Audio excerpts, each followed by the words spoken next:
Halo teman-teman, saya Joko Ristono, trainer dan konsultan CRM, Customer Relationship Management. Teman-teman, pada video kali ini saya akan membahas satu topik yang sudah sering saya bahas ya, bahwa ada satu strategi yang terbukti ampuh gitu ya untuk mempertahankan pelanggan, untuk menciptakan pelanggan loyal. Jadi pelanggan yang sudah membeli produk layanan kita, kemudian dia beli lagi, bahkan menjadi loyal, merekomendasikan produk kita, yaitu strategi Customer Relationship Management. Nah, kenapa strategi ini mesti teman-teman implementasikan dalam bisnis Customer Relationship Management? Karena ada beberapa alasan ya, ada beberapa alasan. Saya biasanya menyampaikan ada minimal 10 alasan. Tapi pada video kali ini coba kita lihat. Satu, bahwa customer itu memiliki kontribusi yang berbeda-beda. Ada customer kelas A, kelas B, kelas C, kelas D bahkan. Maka kita harus kelompokkan mereka, customer piramida atas, kita berikan perlakuan yang jauh lebih baik dibandingkan customer di piramida bawah, di bawahnya lagi. Biasanya kita segmentasi pelanggan berdasarkan monetary, sehingga kita tahu pelanggan yang memiliki kontribusi jauh lebih besar dibandingkan pelanggan yang lain. Dan ini harus kita perlakukan dengan berbeda dengan pelanggan satu dengan pelanggan yang lain berdasarkan monetary ini. Kemudian salah satu hal yang penting untuk kita ketahui kenapa CRM itu penting untuk kita implementasikan, bahwa faktor loyalitas itu selama ini kita sudah bahas ada 3 ya. Memang ada banyak faktor, tapi kalau kita kelompokkan menjadi 3, yaitu faktor brand, kekuatan brand, kemudian inti dari bisnis nih, value proposition, dan juga relationship.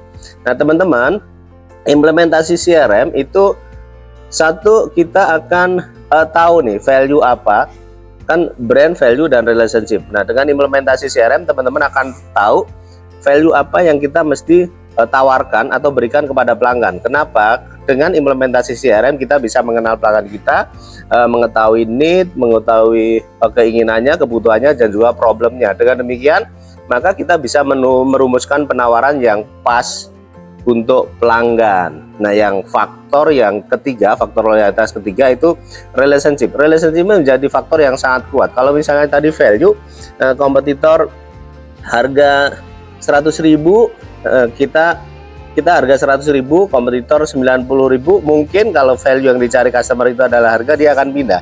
Kemudian karena pindah, kita turunkan harga nih jadi 85.000. Kalau customer yang dicari adalah value berupa harga, maka dia akan kembali lagi kepada kita. Nah ini 3 faktor ini yang kita mesti maksimalkan dengan cara implementasi CRM. Kalau customer yang dicari adalah value berupa finansial, ya kita penawarannya finansial. Kalau customer yang dicari value berupa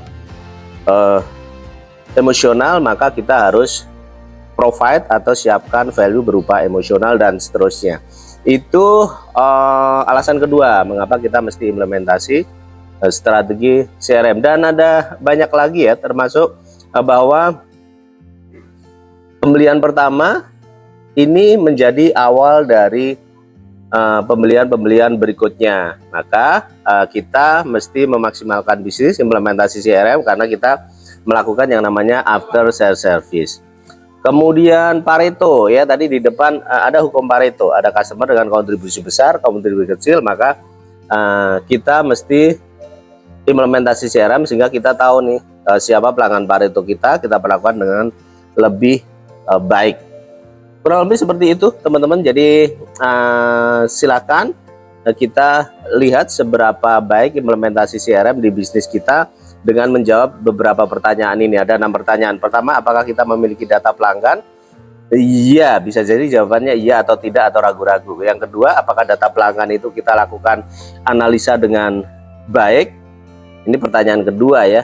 Oke, saya sudah melakukan analisa, customer sudah kita kelompokkan. Pertanyaan ketiga, apakah kita ada komunikasi intens antara perusahaan dengan pelanggan? Komunikasi intens ya, artinya kita ada komunikasi, ada interaksi dengan pelanggan. Itu pertanyaan ketiga. Pertanyaan keempat, ada 6 pertanyaan ya. Pertanyaan keempat, apakah faktor relationship ini menjadi faktor yang kita prioritaskan di bisnis kita? Dan apakah itu pertanyaan keempat. Pertanyaan kelima, apakah kita memiliki program loyalty yang kita jalankan? Dan yang terakhir, pertanyaannya adalah apakah kita memiliki kegiatan after sales service. Jadi dari 6 pertanyaan tadi, kalau misalnya jawabannya iya, berarti kita memang sudah melakukan implementasi CRM, dan tinggal nanti kita lihat seberapa baik implementasi itu kita sudah lakukan. Begitu teman-teman, thank you, selamat melanjutkan aktivitas, thank you.